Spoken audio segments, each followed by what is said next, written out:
안녕하세요. 직장인 투자자 A입니다. 비트코인이 저항선 부근까지 적당한 조정을 준 뒤에 다시 반등하고 있죠. 지난 영상을 업로드한 뒤에 미국의 물가지수 발표부터 금리 인상에 대한 예측치 변동까지 불과 한 달 전만 해도 연준의 마지막 금리 인상은 3월로 예상이 됐습니다. 3월 16일에 있는 FOMC에서 금리를 마지막으로 인상하고 이것이 연말까지 쭉 고금리 상태로 유지될 것이라고 하는 전망이 가장 우세했죠. 그렇게 되면 과거의 금리 인상기 사례를 봤을 때 3월이 마지막 금리 인상이면 그 전 금리 인상 타이밍인 2월부터 해당 3월 16일까지 이 사이 기간에 마지막 조정이 올 수 있겠다 라는 것이 과거 실제 사례를 통한 시나리오 수립의 핵심이었습니다. 그런데 생각보다 물가지수가 잘 잡히지 않는 모습을 보이자 금리 인상에 대한 컨센서스가 마지막 금리 인상이 3월이 아니라 5월이 될 수도 있겠다로 옮겨갔고, 그렇게 되면 마찬가지로 5월 직전의 금리 인상 타이밍인 3월 16일부터 5월 사이에 조정이 올 수 있겠다는 것으로 기존의 시나리오를 뒤로 한 칸씩 당길 수 있겠다라는 것이 지난 영상의 주제였습니다. 거시경제 전망은 지난 한 달간 보신 것처럼 계속해서 변화하는 부분이기 때문에 변화하는 것에 맞춰서 시나리오를 이렇게 FOMC 기준으로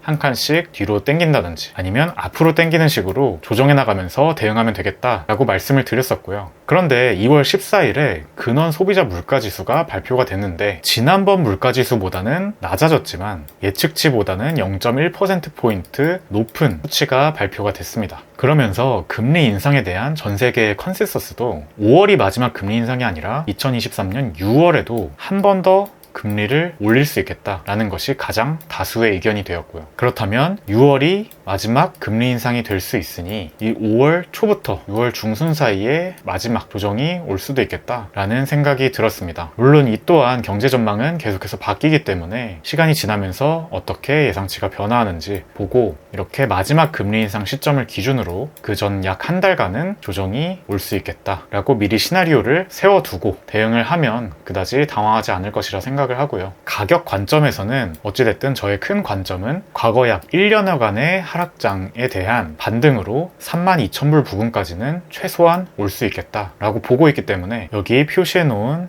주요 포인트들에서 분할 매수를 계속해서 해나갈 생각입니다. 만약에 6월에 마지막 금리 인상이 되고 그 전까지 큰 조정 없이 빠르게 32,000불을 찍는다면 저는 그 이후에 올 조정이 생각보다 꽤 크게 올 수도 있다고 생각하고요. 그 이유는 여기에 있는 평행 채널의 하단 부분을 한번 찍고 바닥을 찍은 다음에 리테스트하고 다시 올라가는 그림이 과거에도 많이 일어났었고, 또 이러한 상승 뒤에 이렇게 리테스트를 하는 조정은 모양이 급락을 보이는 경우가 많았습니다. 그래서 화살표 경로를 대략적으로 이런 식으로 설정을 해두고 실제로 그때 봐가면서 대응을 할 생각이고요. 일단 저는 2월에 만약에 조정이 온다면 짧게는 여기 파란색 저항선을 뚫었던 것을 리테스트하고 올라가는 그림이 조금 더 확률이 높고, 이렇게 바로 저점을 깨러가는 시나리오는 가능성을 낮게 봤기 때문에 제가 몇 번의 영상에서 계속해서 말씀드린 계획대로 이 저항선에 닿는 부분에서 추가 분할 매수를 했습니다. 해당 부분 차트를 확대해서 제가 매수한 곳을 표시를 했는데요. 여기 21,700불에서 600불 부근에서 세 차례에 걸쳐서 3.6%씩 매수를 했고 총 10.8% 정도가 되더라고요. 그리고 한 번 더 하락을 하면서 저점을 갱신하길래 여기서 상승 다이버전스가 뜨는 걸 보고 3.6%를 한 번 더 매수했습니다. 그래서 총 약 시드의 15% 정도를 이번 조정에서 저점 부근에서 성공적으로 매수를 했고요. 실제 구매 기록은 지금 화면에서 보이는 것처럼 실제 평단 매수 단가를 캡처해서 지금 화면에 보이시는 것처럼 공유 드립니다. 2월에 제가 매매한 내역을 모두 조회한 것이고요. 이 외에는 어떠한 매매도 하지 않았습니다.